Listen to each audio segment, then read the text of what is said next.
A female officer thought she was just stepping out of her patrol car for another routine night. But a ragged homeless man with a loyal dog whispered urgently, "Don't talk." Moments later, he risked everything to save her life. What unfolded after that night changed both of their worlds forever. Before we begin, don't forget to subscribe to Blackish Focus. Here we share powerful, emotional, and motivational stories that touch the heart and remind us of the dignity, resilience, and courage that often go unseen. Officer Rachel Tawes had been on the force for years. She had seen it all: petty thefts, violent arrests, late-night calls that kept her awake for days. But nothing prepared her for the night she met David, a homeless man everyone else dismissed as just another forgotten soul on the street. Rachel had just stepped from her patrol car when David whispered hoarsely, "Don't talk, just listen." His voice was rough but steady, and his dog Max growled at something hidden in the shadows. Rachel's instincts told her something was wrong. Seconds later, a man with a knife lunged from the darkness. Rachel drew her weapon, but before she could act, David hurled himself at the attacker. Rain poured as they wrestled in the street.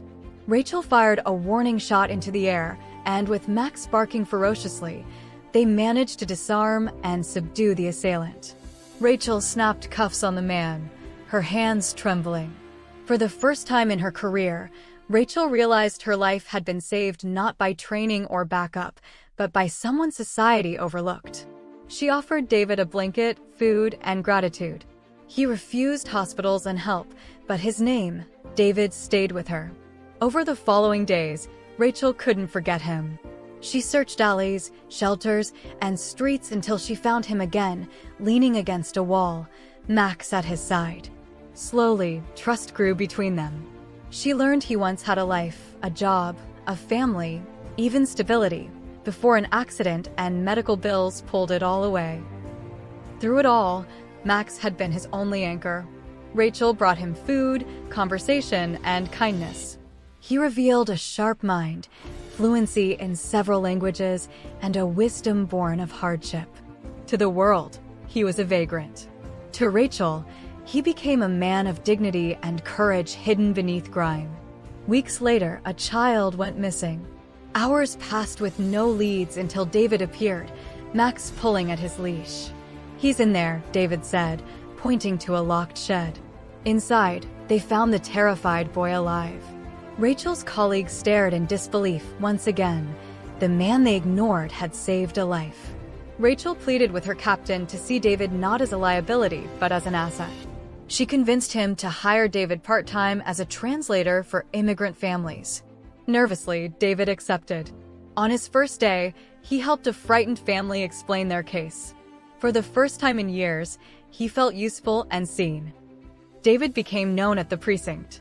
Though not an officer, his presence bridged gaps between police and community. Max became the station's unofficial mascot. David's selflessness, intuition, and ability to connect with the forgotten gave him a new identity. Rachel stood proudly beside him. Their bond deepened into friendship and eventually, something more. What began as gratitude grew into affection. She admired his humility, his courage, and the way he carried scars without letting them harden his heart. Word of David's heroism spread after the missing child case. Newspapers called him the unlikely hero. Parents wanted to thank him. Children wanted to pet Max.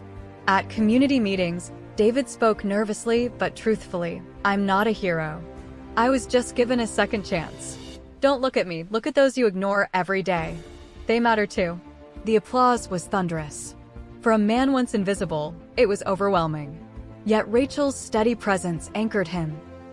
Her belief reminded him that belonging wasn't about perfection, but about being seen and valued.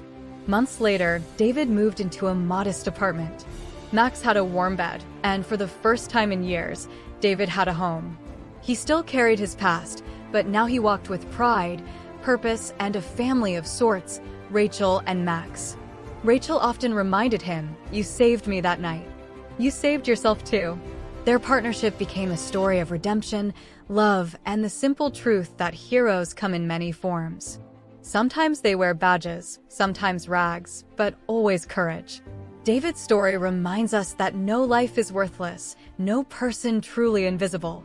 Courage can come from the unlikeliest place. What part of David's journey inspired you most? His sacrifice in the rain, saving the child, or finding a new life? Don't forget to subscribe to Blackish Focus for more emotional, true, and motivational stories. Like this video if it moved you, and share it with someone who needs hope today.